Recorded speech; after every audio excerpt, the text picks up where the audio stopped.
Bienvenidos a las 7 de la mañana, soy Luis Peroso Cervantes, quien les acompaña todos los días a esta hora para hablar un poco sobre la cosa política, esa cosa tan rara, tan inacible, porque al mismo tiempo tiene muchísimo que ver con lo que somos y con nuestra manera de entendernos como sociedad, como seres humanos, y que si desatendemos, por supuesto, nos va a agredir cada instante más.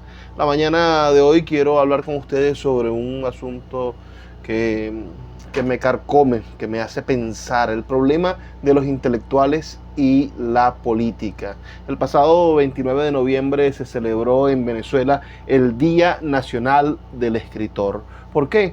Porque un hombre llamado Andrés Bello nació ese día para bien de los venezolanos y por supuesto dio un ejemplo de cómo los escritores, de cómo los intelectuales, de cómo los hombres de letras debemos vincularnos con las causas contemporáneas. Andrés Bello no fue un escritor que se sentó a pensar y que se sentó a esperar que los tiempos fuesen mejores para él, o que encargó para otros, le entregó en las manos a otros la responsabilidad de hacer país o de hacer continente o de conseguir la libertad. Andrés Bello fue un luchador, fue uno, claro, no desde las armas, porque tenía quizás las armas más importantes, las de la palabra, las de la mente, y aunque en ese momento harían falta, por supuesto, las armas de la violencia, él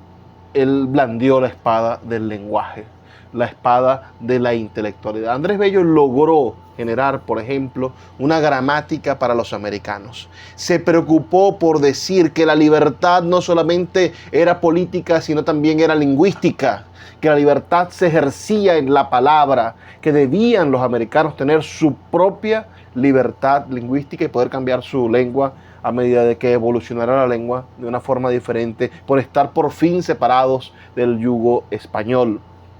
Andrés Bello acompañó a Simón Bolívar a Inglaterra a buscar al señor Francisco de Miranda. Andrés Bello, además de eso, tuvo aventuras y desventuras, pero terminó en Chile siendo uno de los padres fundadores de la República Chilena, de su Código Civil, de su Constitución, de sus principios ciudadanos y por supuesto como rector de la primera universidad patriótica chilena, pensando por supuesto que el conocimiento es una herramienta para la construcción de la ciudadanía, para la construcción de aquello que nosotros necesitamos, queremos y deseamos, que es precisamente ser libres, pero ser libres en un esplendor de lo que significa ser libres.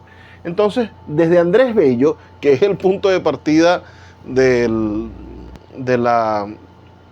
Día del Escritor, ese 29 de noviembre, que no tuvimos programa porque estaba un poco enfermo, estuve un poco, todavía tengo los rezagos de una gripe, pero desde Andrés Bello hasta la actualidad, Venezuela ha tenido escritores que para bien o para mal se han dedicado a pensar el país, se han dedicado a escribir sobre política y por supuesto han propuesto sus nombres en algún momento para representar a los venezolanos. Yo quisiera hablar, por ejemplo, de la importancia de la importancia de un hombre como el maestro Rómulo Gallegos, quien fue el primer presidente venezolano electo de manera secreta, directa y universal por hombres y mujeres. Ese hombre era, además de un político, por supuesto, fundador del Partido de Acción Democrática, también era uno de nuestros grandes novelistas. Y el orgullo, el honor de comenzar nuestra carrera democrática eligiendo al más importante de los escritores venezolanos era, sin duda, una forma de inaugurar, de romper primero con el celo militar, que allí están los militares siempre haciendo lo que saben hacer. Bueno, torpedear la intelectualidad con las órdenes, orden sin hacer preguntas es lo contrario, por supuesto, a un escritor, a una persona sensibilizada por la literatura, a una persona con su propio criterio. Y allí es donde me gustaría llegar, donde me gustaría atar algunos cabos, el asunto del criterio. Un escritor, y regularmente los intelectuales somos acusados de ser criticones, pero esto lo dicen aquellas personas a las que no les gustan las críticas, a las que no les gusta el criterio, a las que no les gustan que los individuos piensen por sí mismos. El criterio es el patrón fundamental de aporte que puede hacer un intelectual a la lucha política de un país. ¿Por qué? Porque el criterio se conforma precisamente a través de lecturas. Hay muchas formas de crear criterio. Un anciano, por ejemplo, tiene criterio a partir de su propia vida, de su propia experiencia vital, de la forma en la cual este anciano se ha relacionado consigo mismo y con los demás y ha construido una vida, sin duda, una vida que puede ofrecerle de alguna u otra forma una experiencia. Allí hay criterio, pero donde hay mayor criterio, mayor expresión del criterio, sin duda, es en el estudio, es en la búsqueda, por supuesto, de la experiencia del otro que te ayude a construir tu propia experiencia. Y allí es donde ponemos nosotros en práctica la idea de la lectura. Por eso los intelectuales, los escritores, son tan buenos opinando sobre política, porque tienen criterio y tienen además originalidad, que los tienen los escritores literarios. Tienen la capacidad de enfrentarse con originalidad a los problemas, y la originalidad también es hija de la creatividad, y con creatividad, bueno, se producen cosas maravillosas. Entonces, nosotros tuvimos la oportunidad de tener a Rómulo Gallegos como presidente, y eso es algo que no se ha repetido, aunque, bueno, hay que confesar que Rómulo Betancourt ejerció la escritura y el periodismo, aunque no se graduó de nada de eso, pero fue un intelectual, se convirtió en un profundo intelectual. No podemos decir quizá lo mismo de Carlos Andrés Pérez en su primero o segundo periodo, un poco más policía bueno, policía malo. No podemos quizás decir lo mismo de otros hombres o mujeres que han llegado al poder. Rafael Caldera era un intelectual, era un hombre, bueno, además con un poder de la oratoria genial. Escribió sobre Andrés Bello, tiene un libro estupendo sobre Andrés Bello. Uno de los grandes estudiosos de Andrés Bello fue Rafael Caldera, y así, en ese sentido, podríamos decir que nuestros prohombres, de algún modo, o los más importantes, estuvieron ligados intelectualmente a las profundas reflexiones que nos dieron la capacidad de pensarnos o de generarnos como país. Por eso, por ejemplo, en la gran crisis política de los años 90, no es raro que Ramón J. Velázquez llegase al poder y fuese una especie de acuerdo político general del país,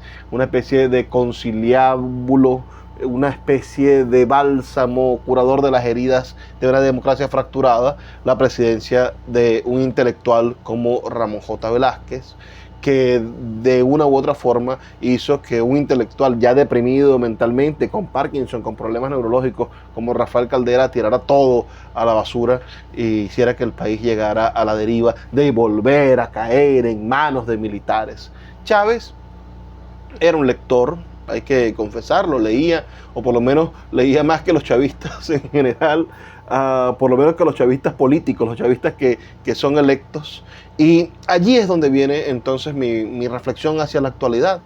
Yo siempre me pregunto, ¿qué están leyendo nuestros alcaldes?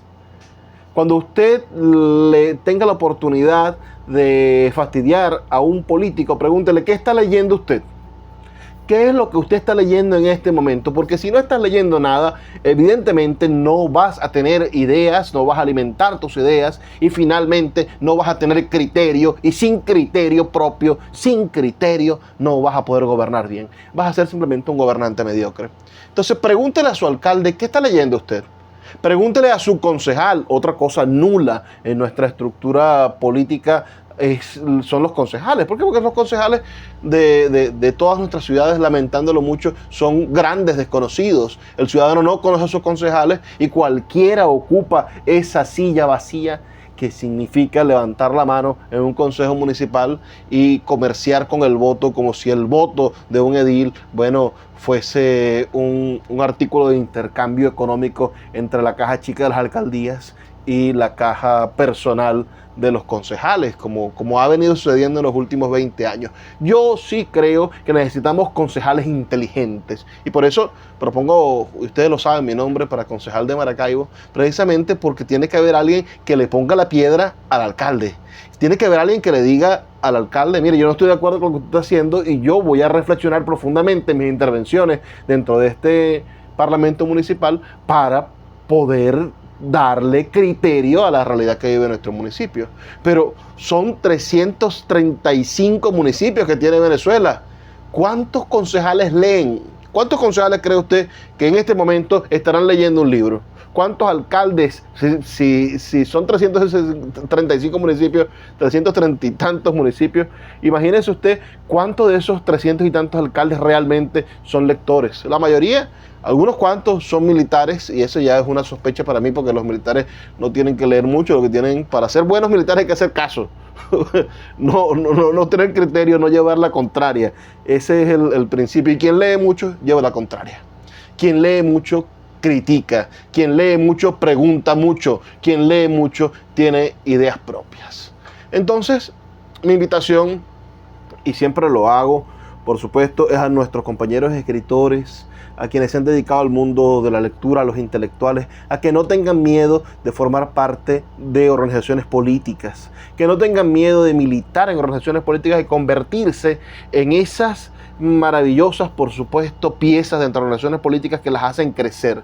Los políticos necesitan la ayuda de los intelectuales para crecer, para renovar su criterio. Las organizaciones políticas necesitan renovarse con ideas frescas y con ideas que ensanchen la identidad regional o la identidad local de cada municipio. Invito a los escritores a que se sumen a la política y, por supuesto, invito a los políticos a que evalúen su papel, a que se den un momento y digan, bueno, ¿qué tipo de político quiero ser yo los próximos 20 años? ¿Quiero seguir siendo el mismo político mediocre que repite las líneas del partido o quiero ser una persona con criterio y quiero de algún modo poner mi granito de arena en la construcción del matiz intelectual de la sociedad que me ha tocado vivir? ¿Quiero ser como Rómulo Gallegos? ¿Quiero ser como Andrés Bello?